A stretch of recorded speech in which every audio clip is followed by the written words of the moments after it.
우리나라에 교회가 크게 부흥하던 시절이 있었습니다. 1950년 6.25가 끝나고 난 다음에 경제적으로 영적으로 많이 피폐하고 힘들었던 나라에 하나님의 복음이 전파되고 그 복음 때문에 사람들이 교회로 구름대와 같이 몰려오던 때가 있었습니다. 한 70년대, 80년대가 그런 부흥의 시기였는데 이때에는 사람들이 교회에 많이 나왔을 뿐만 아니라 그들이 하나님의 복음을 듣고 하나님의 사랑에 감격해서 진짜 예수님을 믿는 사람들, 진짜 천국 소망을 가지고 있는 사람들이 참 많았습니다.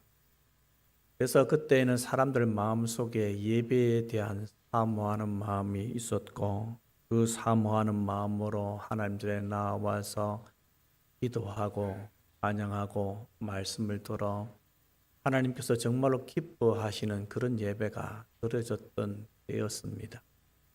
지금처럼 신학이 잘 정립된 것도 아니었지만은 목회자들 마음속에도 영혼에 대한 강력한 부르심이 있었고 또 그 하나님의 말씀에 대한 확신이 있었고 또 말씀을 듣는 사람들에게도 그 말씀에 대한 사모함이 넘쳐서 집회가 있으면 사람들이 참 많이 몰려들었습니다. 그래서 부흥회를 한다 혹은 찬양 집회를 한다 하면 사람들이 굉장히 많이 몰려들었습니다. 그렇게 그 사람들이 모였던 이유는 거기 모인 사람들 중에 하나님께서 주신 감동이 있었기 때문입니다. 그리고 이들에게는 이런 감동과 더불어서 눈물이 있었습니다. 눈물을 하면은 우리가 보통 보면 하나님께서 우리한테 주시는 것은 평안함이고 기쁨이고 감사하고 행복이고 하는 그런 것인데 기독교에 대해서 이야기할 때 눈물을 꼭 이야기할 필요가 있는가, 너무 칙칙하지 않은가 하는 그런 생각을 하시는 분이 가끔 있습니다. 하지만 이 눈물은 굉장히 중요한 역할을 감당하는 것을 보게 됩니다. 한번 가만히 생각해 보시기 바랍니다. 우리가 하나님 앞에서 정말로 믿음이 많이 성장하고 하나님을 향한 마음이 간절하고 하나님께서 주신 은혜에 대한 사모하는 마음이 넘쳤을 그때 어땠습니까? 참 많이 울었지 않습니까? 그래서 그때 흘렸던 그 눈물이 어영부영하면서 메마른 신앙생활했던 10년보다도 훨씬 더 많았음을 기억할 것입니다. 왜 그렇습니까? 흘린 눈물만큼 하나님께 더 가까이 나아갔고 또 흘린 눈물만큼 하나님께서 위로 주시고 힘 주시고 능력 주셨다는 것을 우리는 너무나도 많이 경험했지 않았습니까?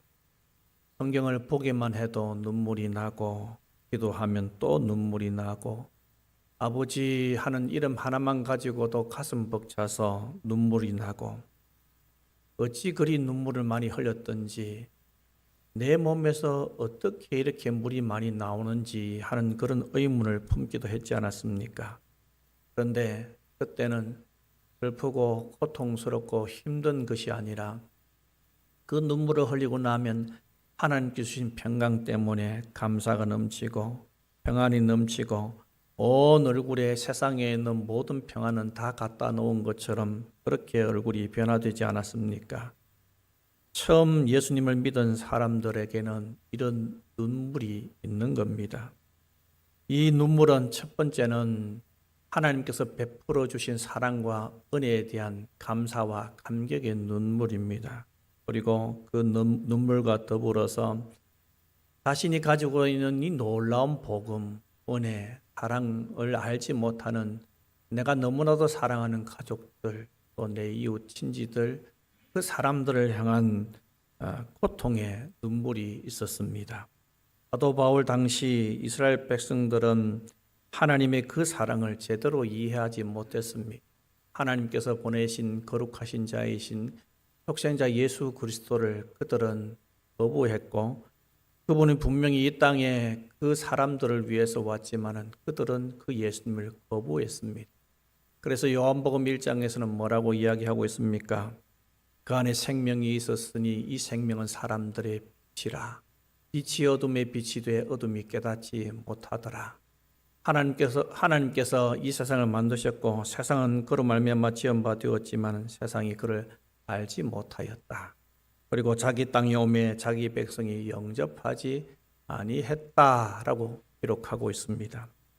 십자가에 못 박고 나서도 반성의 기미를 전혀 보이지 않았습니다. 그런 모습에 이스라엘 백성들을 바라보고 사도 바울은 굉장히 마음 아파했습니다. 바울은 예수님을 믿은 이후 이방인의 사도로 쓰임 받았습니다. 그래서 아시아를 여러 지역을 걸쳐서 다니면서 하나님 알지 못하는 이방인들에게 복음을 편만하게 전했던 사람입니다. 그런데도 불구하고 이 사람 마음속에 항상 무거운 짐이 있었는데 그것은 바로 자기 동족 유대인들을 향한 그런 무거운 짐이었습니다. 그래서 오늘 본문 1절에서 이렇게 표현합니다. 우리 2절 말씀 같이 읽어보겠습니다.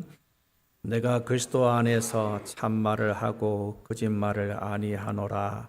나에게 큰 근심이 있는 것과 마음에 그치지 않는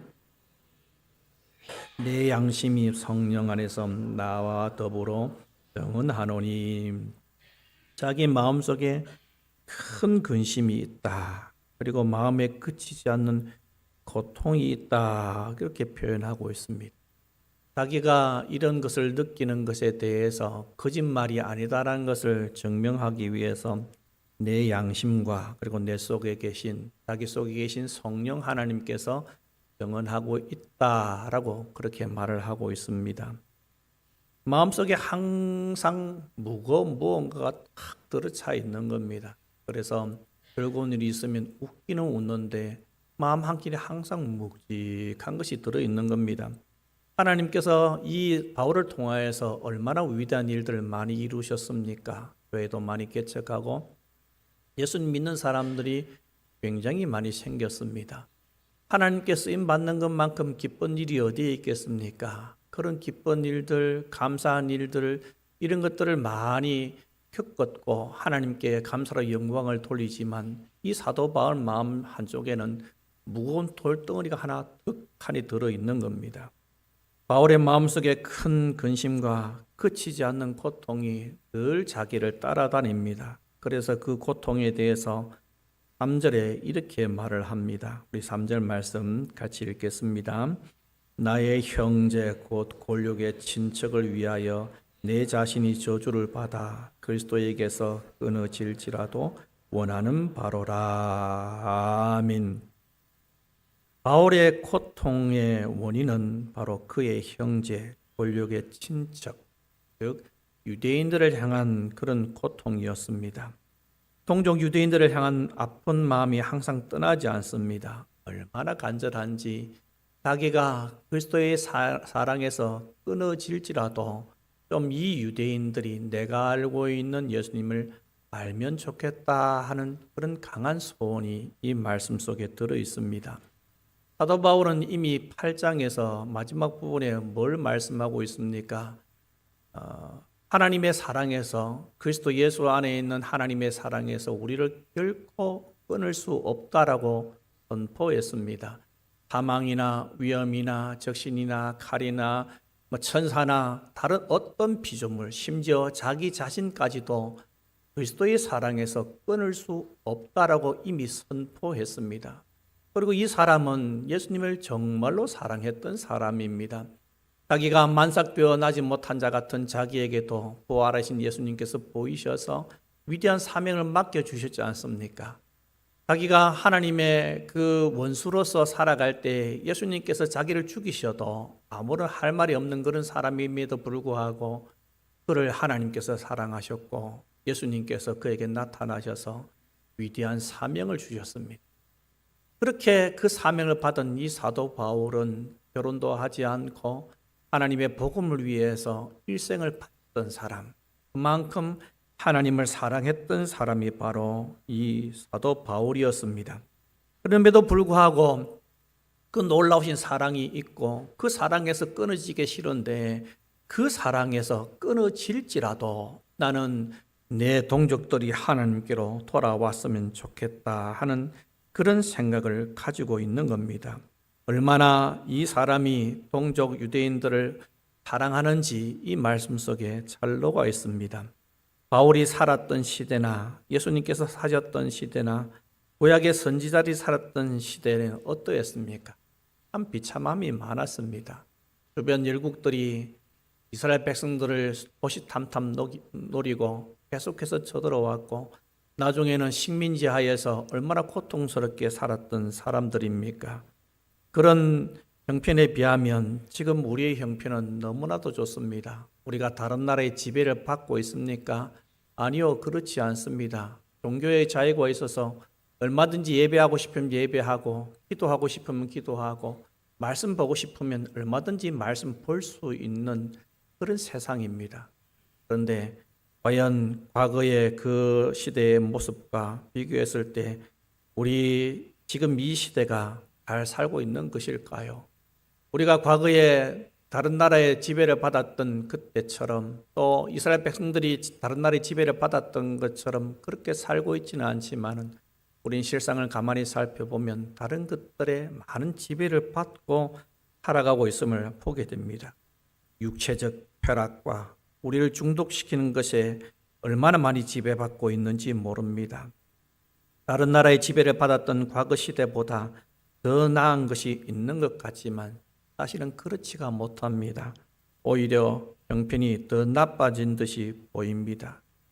그렇다면 우리가 무엇에 관심을 가지고 무엇을 위해서 우리는 울고 있습니까? 혹시 우리의 삶이 너무 평안하고 안일한 것은 아닙니까? 사람들이 아침 이슬처럼 햇볕에 쓰러져 없어졌는데도 우리에게는 그것이 아무 상관이 없는 것입니까? 하나님께서 택하신 백성은 우리가 전도하든지 안 하든지 복음을 전하든지 안 전하든지 하나님께서 구원해 주실 것이기 때문에 우리한테는 책임이 없는 것입니까? 그냥 타인의 먼 이야기일 뿐인 것입니까? 사도 바울이 가지고 있는 마음을 우리도 이 이웃을 향하여서 또 하나님 알지 못하는 불신 가족을 향해서 가지고 있어야 합니다. 우리 하나님을 믿는 백성들에게 반드시 필요한 모습입니다. 우리가 알고 있는 사람 중 교회에 나오고 있는 사람들 가운데에서도 예수님을 알지 못하고 천국 가지 못한 사람이 있을 수 있다는 것은 참으로 가슴 아픈 일입니다. 여러분, 우리 모든 창납교회 성도님들은 한 분도 빠짐없이 천국에서 다 뵙기를 소원합니다.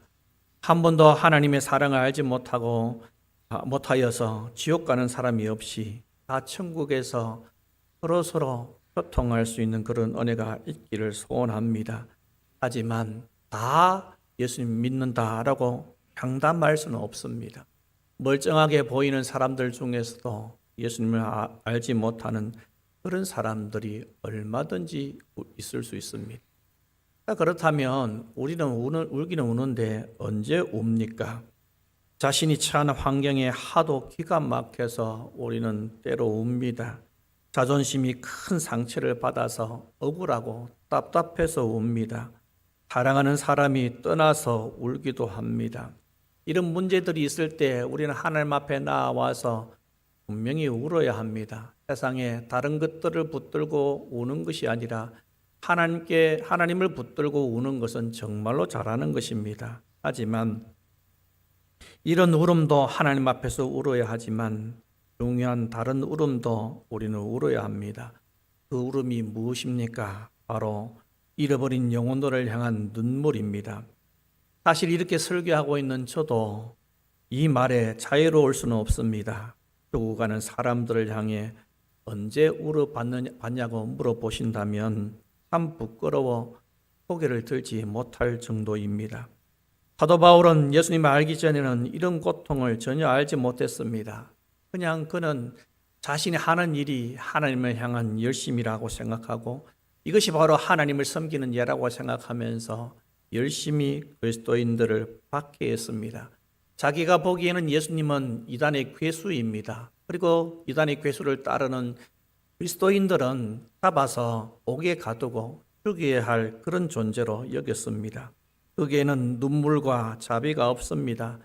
시퍼런 칼날만 있을 뿐입니다. 분노와 혈기만 넘칠 뿐이었습니다. 그렇게 하는 것이 하나님을 기쁘시게 하는 일이라고 생각했습니다. 당시 자기가 생각하기에 자기 동족이 잘못된 길로 가는 것을 바라보고 가슴 아파하고 울기보다는 그 사람들을 때려잡아야 하는 정의감으로 불타올랐던 사람입니다. 그런데 이 사람이 예수님을 만나고 나서 사람이 완전히 바뀌었습니다. 이제는 자기 동족들을 향하여서 동족들을 향해서 울분을 토해내는 사람이 아니라 그들을 위해서 정말로 울 수 있는 사람으로 바뀌었습니다. 그 자기 나라 사람들을 향한 불타는 사랑이 나타납니다.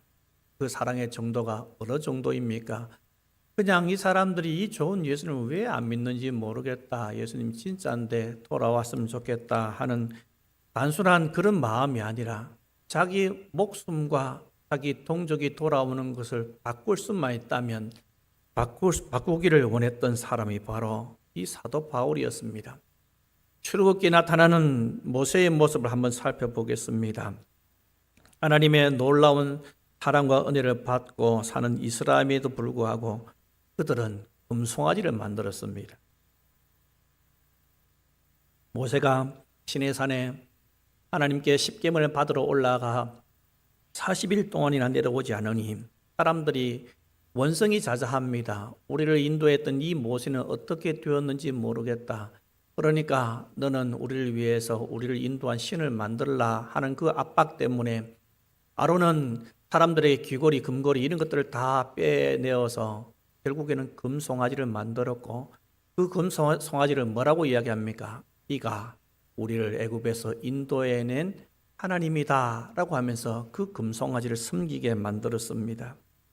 그랬을 때 하나님께서는 이 이스라엘 백성들 다 쓸어버리겠다라고 말씀하시고 내가 너로 큰 민족을 이루게 하겠다라고 모세한테 이야기했습니다. 하지만 모세는 그 말씀에 귀를 기울이지 않았습니다. 그게 싫었습니다.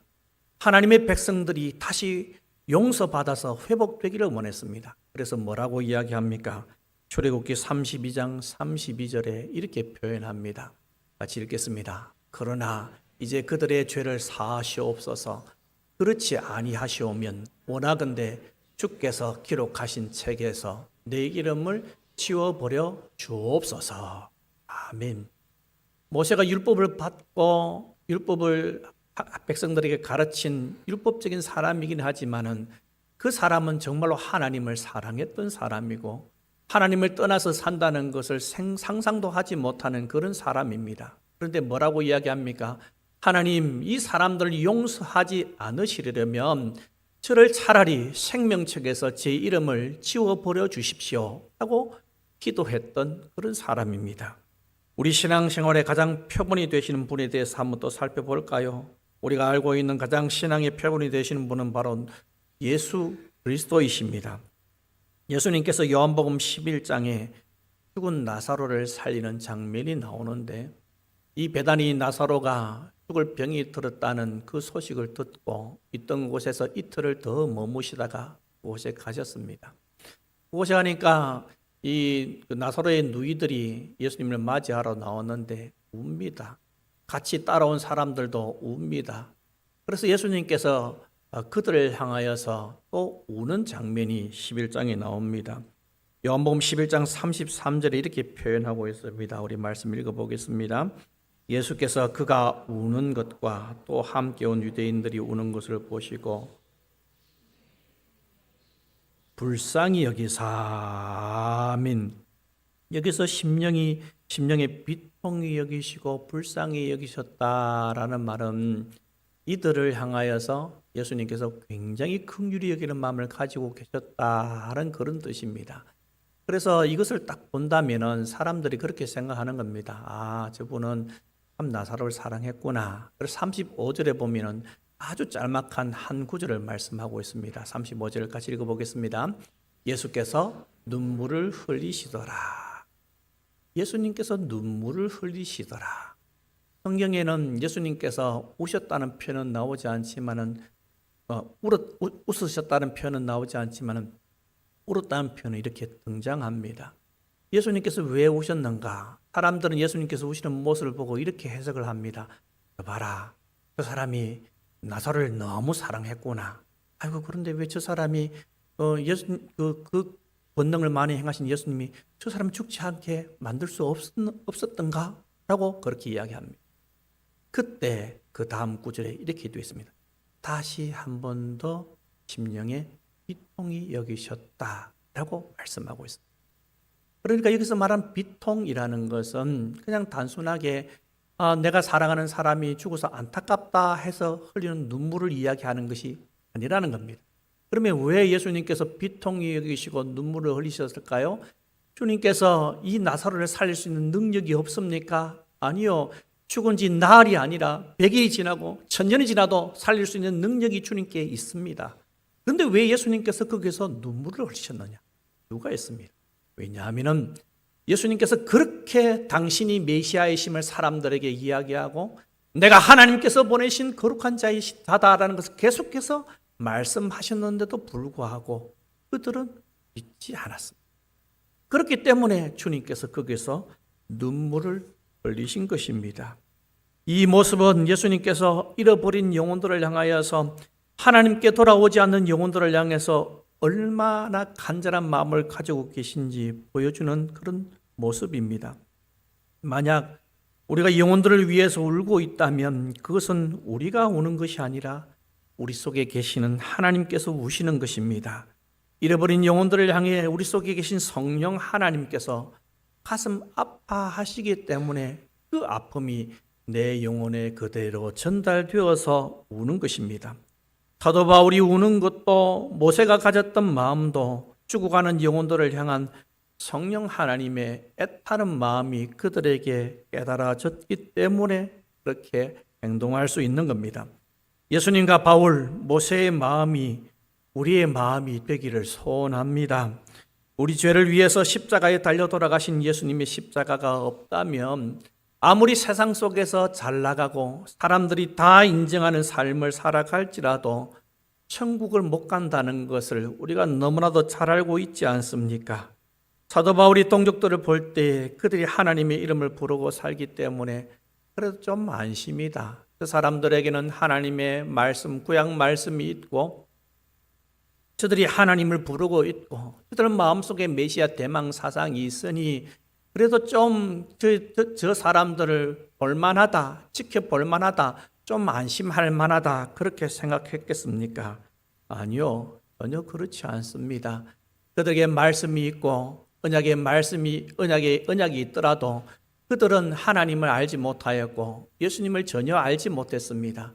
그들이 아무리 말씀이 있고 약속이 있을지라도 그들의 죽음과 이방인들, 하나님 알지 못하는 이방인들이 죽는 죽음은 다를 바가 전혀 없는 제 둘째 사망인 지옥에 갈 수밖에 없는 그런 죽음이라는 것을 이 사람은 너무나도 잘 알고 있습니다.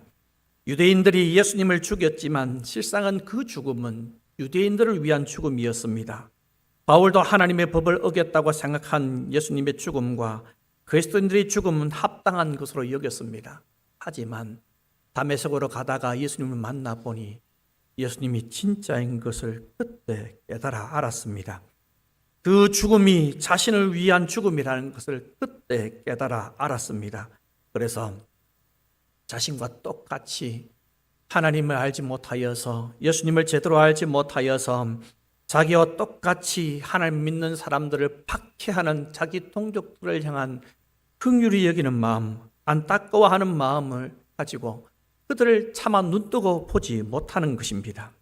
그래서 그렇게 간절하게 그들이 돌아오기를 하나님 앞에서 원했습니다. 혹시 이런 사도 바울처럼 그런 사람들을 위해 눈물을 흘린 적이 언제인지 여러분 혹시 기억하십니까? 우리가 이제는 이 눈물을 회복해야 할 그런 때입니다. 시대가 악합니다. 사망의 길로 달려가고 있는 영혼들이 즐비합니다. 우리가 그 영혼들을 향해서 울 때입니다. 우리의 자녀가 죽어가고 있고 우리의 가족이 죽어가고 있고 이웃들이 죽어가고 있습니다. 언젠가 돌아오겠지. 참 믿음 있는 표현인 것 같지만은 그런 생각 마시기 바랍니다. 믿음 있는 것 같지만은 우리가 가져야 할 마음을 가지지 않는 것에 대한 변명에 불과하다는 것을 여러분 알지 못합니까? 눈물로 기른 자식은 망하지 않는다고 했습니다.